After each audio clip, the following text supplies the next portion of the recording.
Assalamualaikum dan salam sejahtera kepada semua penonton. Semoga anda sentiasa sihat dan dipermudahkan segala urusan.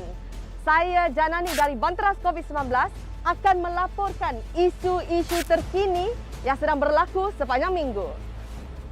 Selepas lebih setahun kita menjalani era pandemik ini, akhirnya pihak MKN memberikan kelonggaran kepada negeri-negeri di bawah fasa 1 yang kini berada dalam pelan pemulihan negara. Walau bagaimanapun, setiap individu harus melepasi 14 hari selepas dos kedua. Aktiviti dine-in di restoran dan aktiviti sukan, rekreasi dan riadah tanpa sentuhan fizikal dan berkumpulan dibenarkan kepada golongan ini. Jom kita dengarkan laporan daripada wartawan kami di Banteras COVID-19. Kelonggaran prosedur operasi standard atau SOP yang membenarkan aktiviti sukan, rekreasi dan riadah tanpa sentuhan termasuk jogging, berbasikal, memancing dan golf di negeri di bawah fasa 1 Pelan Pemulihan Negara atau PPN mendapat reaksi positif daripada masyarakat.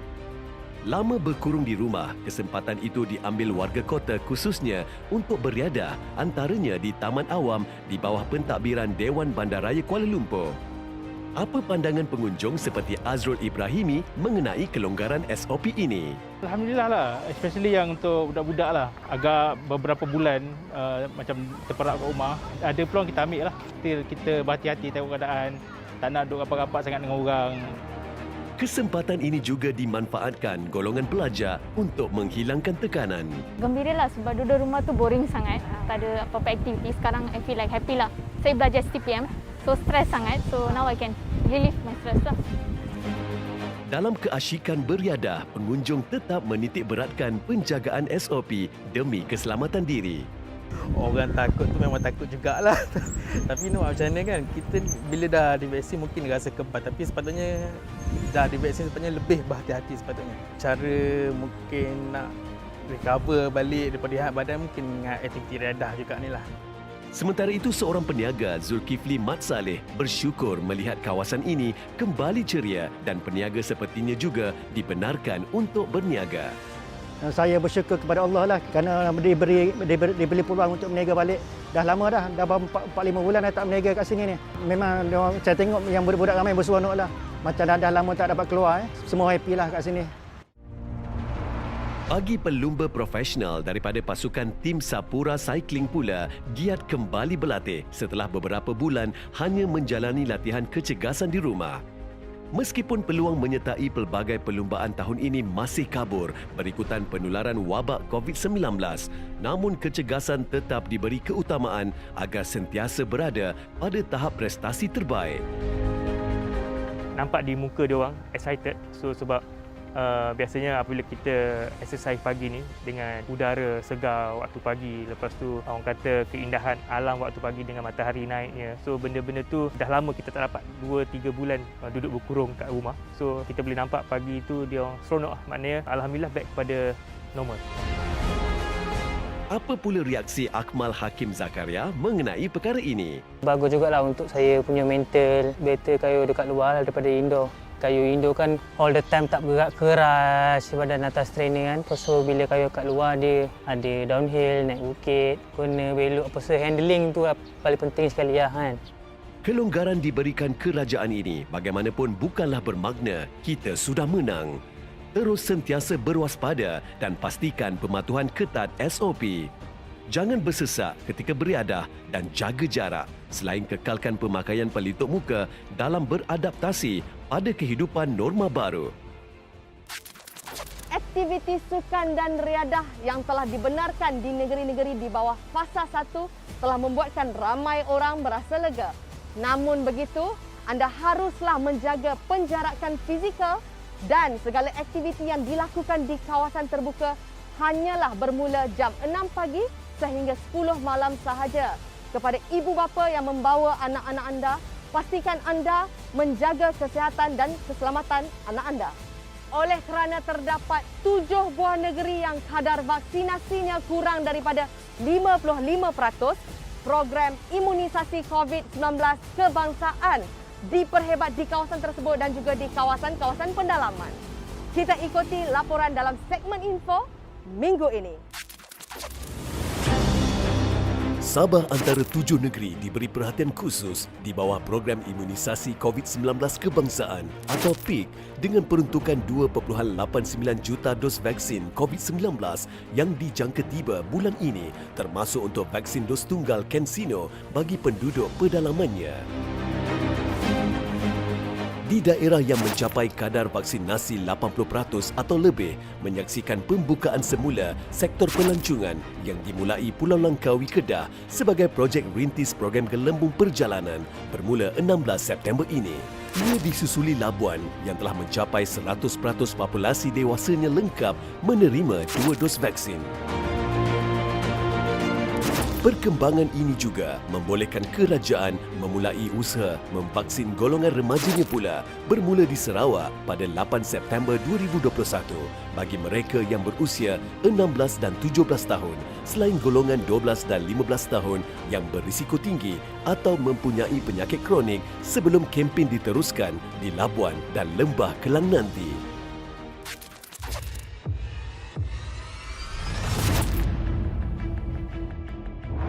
Jumlah populasi dewasa berumur 18 tahun dan ke atas yang telah didaftar untuk divaksinasi adalah kira-kira 21.7 juta iaitu 92.6%.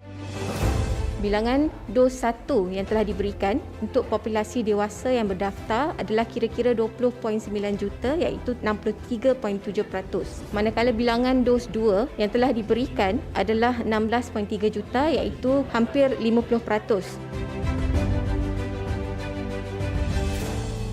Keseluruhan jumlah dos 1 dan dos 2 yang telah diberikan adalah 37.1 juta. Jadi vaksinasi lengkap di Malaysia untuk populasi 18 tahun dan ke atas adalah 70% dan jumlah vaksinasi lengkap dari keseluruhan populasi di Malaysia adalah 50%.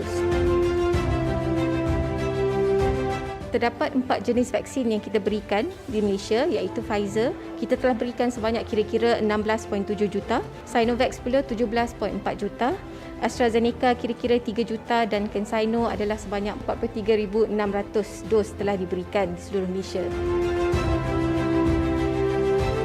Bilangan vaksinasi yang tertinggi adalah pada 29 hari bulan Julai iaitu kira-kira 575,000 dos telah diberikan di seluruh PPV di seluruh Malaysia dengan bilangan tertinggi di negeri Selangor iaitu 173,000 diikuti dengan Kuala Lumpur sebanyak 92,000 dan Johor 46,000. Hari ini kita akan cucuk second dose Pfizer. Dos dia sama juga 0.3 ml macam yang first dose ya. Jadi setakat 8 September 2021, sebanyak 50% dari populasi di Malaysia telah mendapat vaksinasi lengkap. 19,733 kes baru jangkitan COVID-19 dikesan pada 8 September 2021. Hanya 2.2% membabitkan kes serius kategori 3, 4 dan 5 dengan 77.2% adalah mereka yang belum melengkapi vaksin atau tanpa vaksin. Dapatkan dos lengkap vaksinasi anda, patuhi SOP untuk kita kembali ke kehidupan normal. Menang bersama, lindungi diri, lindungi semua. Kalau dah kena tidur, satu kaki masuk kubur, tak fikir anak-anak macam mana. Saya rasa macam nak luruh jantung.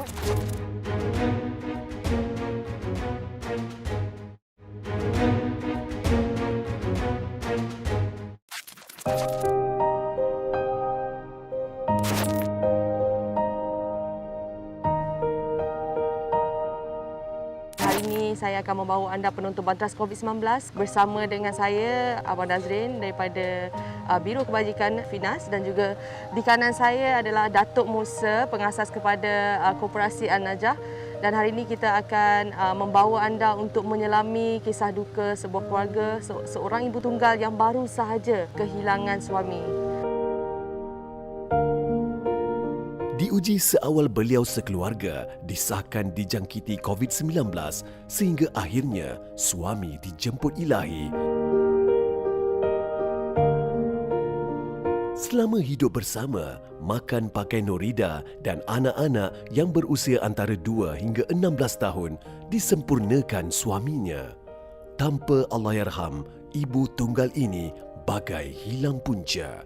Apa pilihan yang beliau ada? Bukan mudah, namun beliau harus belajar untuk reda. Assalamualaikum. Saya masuk Puan Ida? Masuk. Saya letak atas ni.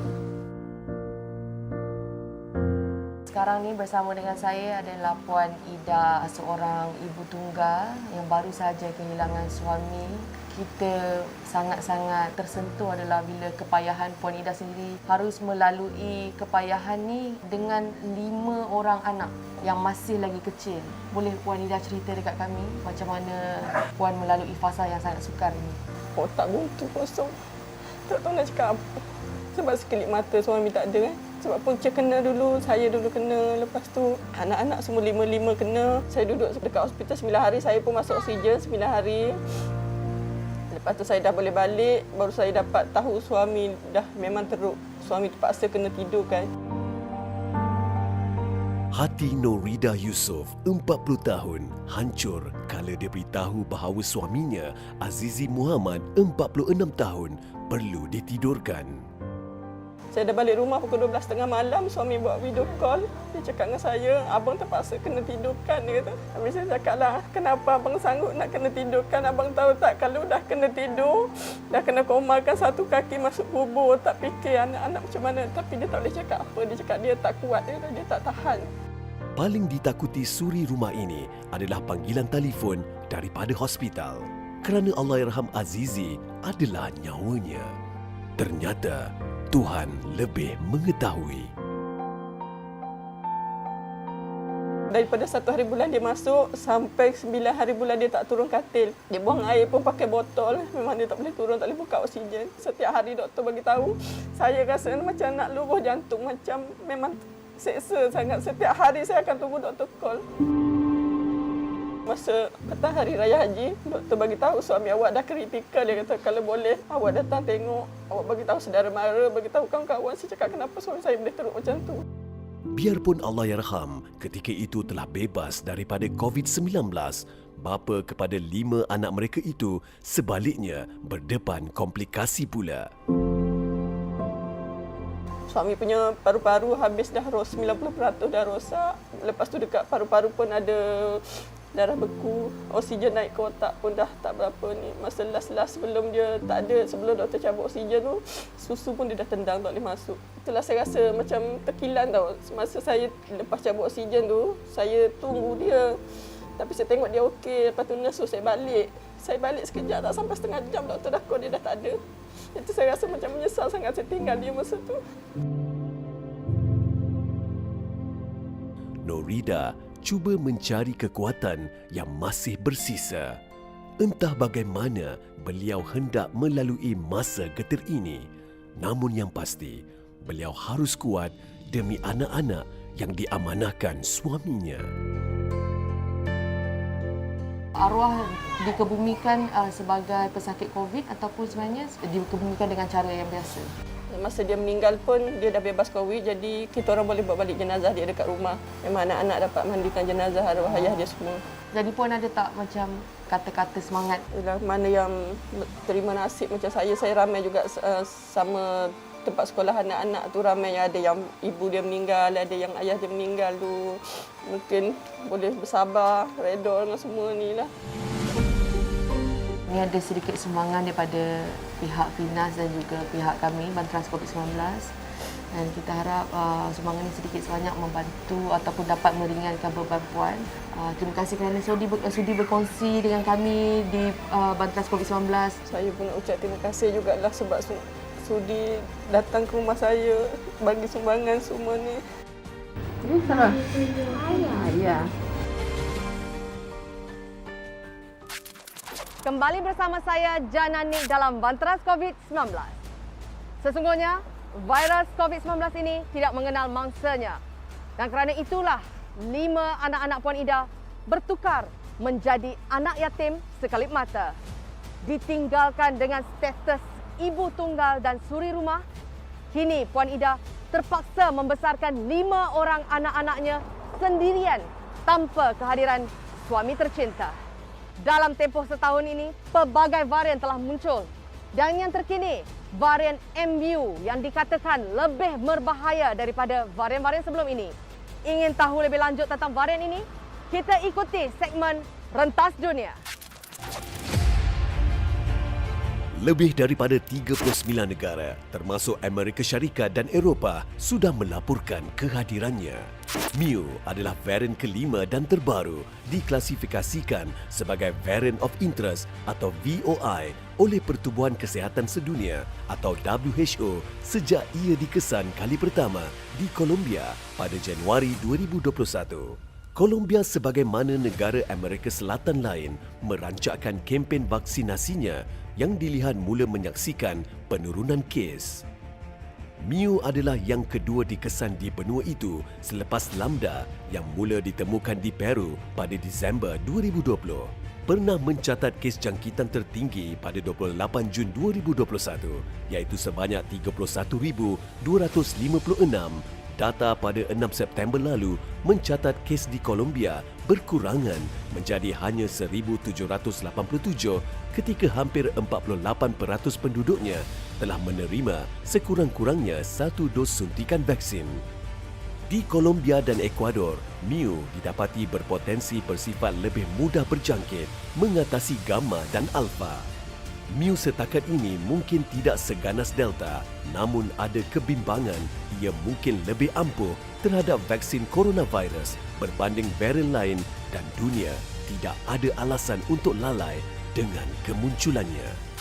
Kita akan melihat tempat ini memang meriah sangatlah. 2 petang sampai ke 5 pagi masih menerima kemasukan pesakit.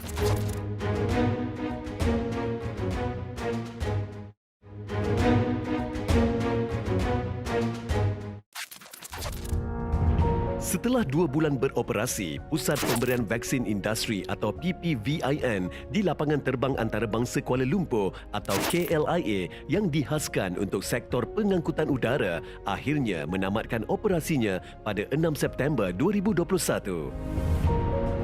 Sepanjang pengoperasiannya di Aras 5 Terminal KLIA, pusat yang dibuka hasil usaha antara Kementerian Pengangkutan dan Jawatan Kuasa Petugas Khas Imunisasi COVID-19 serta diuruskan oleh Malaysia Airports Holdings Berhad ini telah memberikan suntikan kepada 14,000 penerima.